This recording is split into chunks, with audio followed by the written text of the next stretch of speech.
Assalamualaikum warahmatullahi wabarakatuh. Bertemu lagi kita pada hari ini dalam kelas Pendidikan Islam tingkatan 2 KSSM bersama dengan saya Ustazah Nabilah. Marilah kita mulakan kelas kita dengan lafaz Bismillahirrahmanirrahim. Okey, untuk hari ini kita nak tengok pelajaran 12 iaitu ketaatan malaikat. Ini adalah di bawah bidang akidah.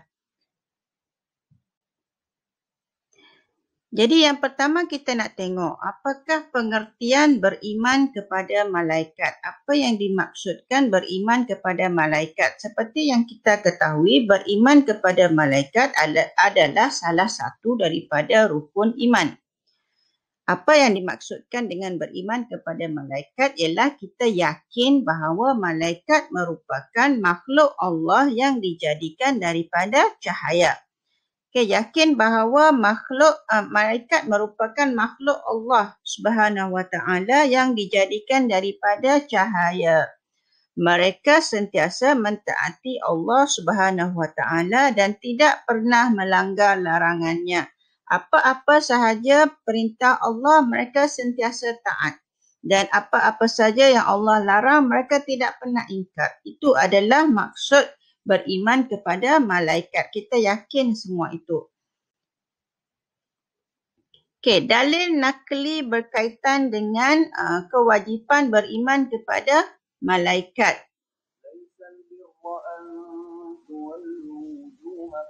قبل المشرق والمغرب ولكن البر من آمن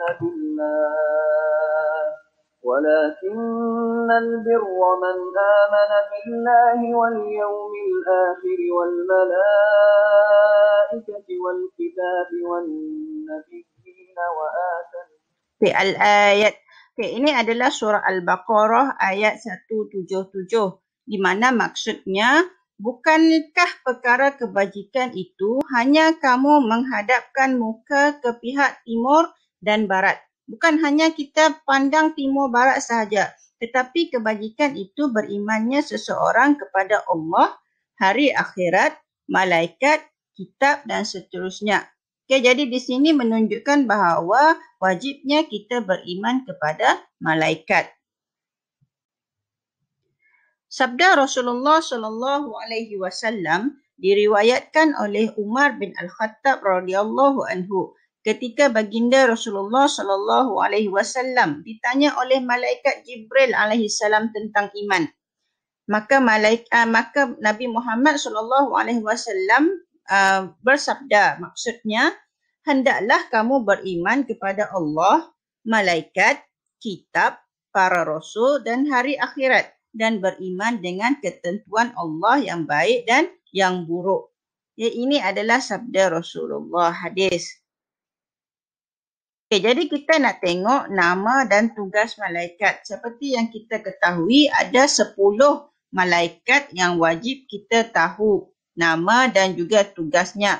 Okay, yang pertama kita nak tengok malaikat Jibril. Malaikat Jibril ini tugasnya adalah menyampaikan wahyu kepada para rasul. Okay, contohnya kita boleh ambil daripada Rasulullah SAW waktu mula-mula menerima wahyu di Gua Hira. Jibril memeluk baginda dari belakang. Okay, itu adalah untuk menyampaikan wahyu yang pertama, iaitu dengan menyebut Iqra. Itu adalah tugas Jibril, iaitu menyampaikan wahyu. Yang kedua, Mikail. Mikail tugasnya adalah menguruskan rezeki, menurunkan hujan dan menumbuhkan tanaman. Apa-apa sahaja yang berkaitan dengan rezeki, maka dia adalah tugas Mikail. Yang ketiga adalah Israfil. Israfil tugasnya adalah meniup sangkakala. Bila dia nak tiup sangkakala? Apabila berlaku kiamat nanti. Seterusnya adalah malaikat Israel. Malaikat Israel tugasnya adalah mencabut nyawa semua makhluk yang bernyawa. Tidak kira siapa yang hidup pasti akan mati. Maka yang tugas mencabut nyawa ini adalah tugas malaikat Israel. Raqib adalah malaikat yang bertugas mencatat amalan baik manusia. Apa-apa sahaja yang dilakukan oleh manusia, sama ada besar atau kecil, walaupun hanya sebesar zarah, maka semuanya akan dicatat oleh malaikat raqib. Manakala malaikat atid pula, dia mencatat amalan jahat manusia. Jadi apa-apa sahaja yang manusia lakukan, tidak kiralah baik ke jahat ke, semuanya akan dicatat oleh malaikat raqib dan atid. Okey, seterusnya adalah malaikat munkar dan nakir. Malaikat munkar dan nakir tugasnya adalah menyoal orang yang telah meninggal dunia di dalam kubur. Okey, apabila perginya manusia menghantar kita ke kubur, maka malaikat munkar dan nakir akan datang dan menyoal kita apa amalan yang kita bawa di dalam kubur. Seterusnya malaikat Ridwan. Okay, malaikat Ridwan tugasnya adalah menjaga syurga, menjaga pintu syurga.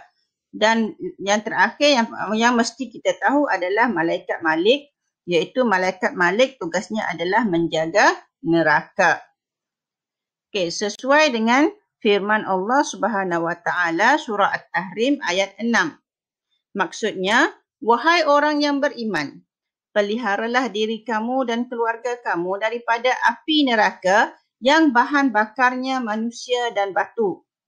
Neraka itu dijadikan dan dikawal oleh malaikat yang keras kasar layanannya. Okay, jadi kita kena tengok di sini neraka ini dia dikawal oleh malaikat. Malaikat ini bukannya layan kita dengan baik sebab ia adalah tempat neraka. Okay, maka dia dikawal oleh malaikat yang keras kasar layanannya.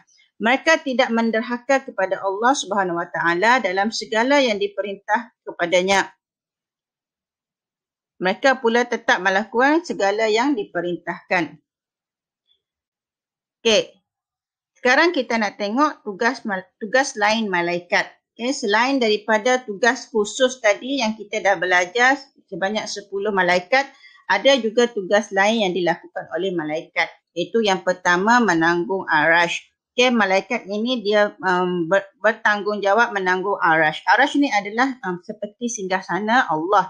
Tapi macam mana bentuk singgasana, macam mana Allah berada di sana, hanya Allah sahaja yang maha mengetahui. Okay, yang kedua, malaikat tugasnya adalah mendoakan kesejahteraan dan keampunan kepada orang Islam yang taat.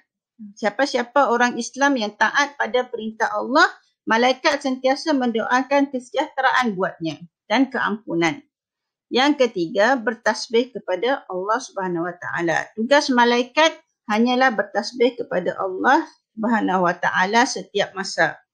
Yang keempat, menghamparkan sayap kepada orang yang menuntut ilmu. Siapa-siapa yang berada di dalam majlis ilmu, maka malaikat sentiasa menghamparkan sayap kepada mereka. Maksudnya betapa mulianya orang yang menuntut ilmu. Dan yang kelima, membebaskan kebaikan ke hati manusia. Malaikat ini tugasnya membebaskan kebaikan, membisikkan kebaikan ke hati manusia supaya manusia sentiasa melakukan kebaikan. Okey, sekarang kita nak tengok perbezaan di antara malaikat dan manusia. Okey, malaikat dan manusia dari segi fizikal. Malaikat ini dia dicipta daripada cahaya. Okay, malaikat dicipta daripada cahaya. Manakala manusia ini dia dicipta daripada tanah. Okay, yang kedua, malaikat dia tidak berjantina. Tidak ada lelaki, tidak ada perempuan. Tetapi manusia ini dia berjantina. Ada lelaki, ada perempuan. Yang ketiga, malaikat ini dia memiliki sayap. Okay, contohnya, malaikat Jibril dikatakan memiliki 6,000 sayap. 600 sayap. Di mana sayapnya besar, sayapnya itu adalah menyerupai dari timur ke barat. Betapa besarnya sayap yang dimiliki oleh malaikat Jibril. Tapi manusia, dari manusia ini tidak ada sayap. Itu adalah perbezaan antara malaikat dengan manusia dari bentuk fizikal. Seterusnya, perbezaan antara malaikat dan manusia dari segi sifat. Okey, malaikat ini dia tidak bernafsu, tidak ada nafsu. Tapi manusia, dia bernafsu seperti kahwin. Malaikat juga tidak makan dan tidak minum. Tetapi manusia perlu makan dan minum. Kalau tak makan dan minum, akan mati. Okey, malaikat ini dia tidak akan mati sehingga kiamat. Bila dah kiamat barulah akan mati, barulah akan dicabut nyawa. Tapi manusia ini dia akan mati. Setiap yang hidup pasti akan mati. Okey, perbezaan seterusnya dari segi tanggungjawab.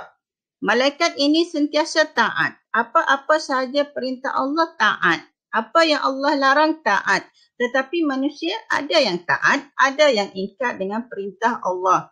Malaikat Allah kata A, dia buat A. Allah kata B, dia buat B. Tapi manusia, Allah kata A, ada yang buat A, ada yang buat B. Ada yang buat Z, macam-macam. Okay, itu adalah perbezaan antara malaikat dan manusia. Yang kedua, malaikat menjalankan tanggungjawab tanpa balasan pahala. Apa-apa sahaja yang dilakukan oleh malaikat, tidak ada balasan pahala. Dia hanya buat ikut tanggungjawab dia sahaja. Tetapi manusia dapat pahala dan dosa bagi setiap tindakan. Kalau kita buat baik, kita akan dapat pahala. Kalau kita buat jahat, kita akan dapat dosa. Di mana pahala dan dosa ini akan dihitung di akhirat nanti. Okey, seterusnya kita nak tengok hikmah beriman kepada malaikat. Apakah hikmah kita beriman kepada malaikat? Yang pertama, meningkatkan keimanan kepada Allah Subhanahu Wa Taala. Kerana menyedari kehebatannya menciptakan malaikat. Kita mungkin rasa malaikat tu hebat, tapi kita kena ingat bahawa yang menciptakan malaikat itu lagi hebat. Jadi di sini dapat meningkatkan keimanan kita kepada Allah sebab Allah yang menciptakan malaikat. Yang kedua, menggalakkan seseorang supaya sentiasa memperbanyakkan amal soleh kerana yakin malaikat mencatat segala amalan baik. Bila kita fikir bahawa setiap amalan baik yang kita buat akan dicatat. Walaupun hanya sebesar zarah. Mungkin kita hanya senyum pada orang. Tapi secara tidak langsung dia adalah amalan soleh, amalan baik. Yang mungkin akan menggembirakan hati orang lain. Jadi benda itu semua akan dicatat oleh malaikat. Maka kita akan sentiasa untuk melakukan amal soleh. Yang ketiga, menambahkan rasa gerun untuk melakukan keburukan kerana yakin bahawa malaikat mencatat segala amalan buruk dan akan dihisap pada hari kiamat. Okey, jadi di sini kita akan rasa takut nak buat keburukan, takut nak buat jahat. Sebab apa? Sebab kita yakin malaikat catat. Malaikat akib akan catat. Apa sahaja perkara yang kebaikan, keburukan yang kita lakukan, dia akan catat. Jadi bila kita fikir macam tu, kita akan rasa gerun, takut untuk melakukan keburukan. Yang keempat, menjadikan seseorang sentiasa berwaspada kerana setiap amalan yang dilakukan akan dicatat oleh malaikat. Okay, sama seperti tadi, kita akan fikir benda yang kita buat baik ke tidak baik. Adakah malaikat rakib akan catat atau malaikat atid yang akan catat. Jadi bila kita fikir macam tu, kita akan sentiasa berwaspada dalam setiap amalan. Dan yang kelima, membentuk peribadi Muslim yang sejati dengan cara melakukan suruhan Allah Subhanahu Wa Taala dan meninggalkan larangannya. Jadi ini adalah hikmah beriman kepada malaikat. Okay, jadi untuk kelas luar talian nanti, sila jawab latihan di quizizz.com dengan memasukkan kod 61022754. Okay, pastikan anda menulis nama dan kelas sebelum memulakan kuis. Okay, jadi itu sahaja untuk hari ini. Terima kasih kerana hadir ke kelas Ustazah. Semoga berjumpa lagi insya-Allah. Assalamualaikum warahmatullahi wabarakatuh.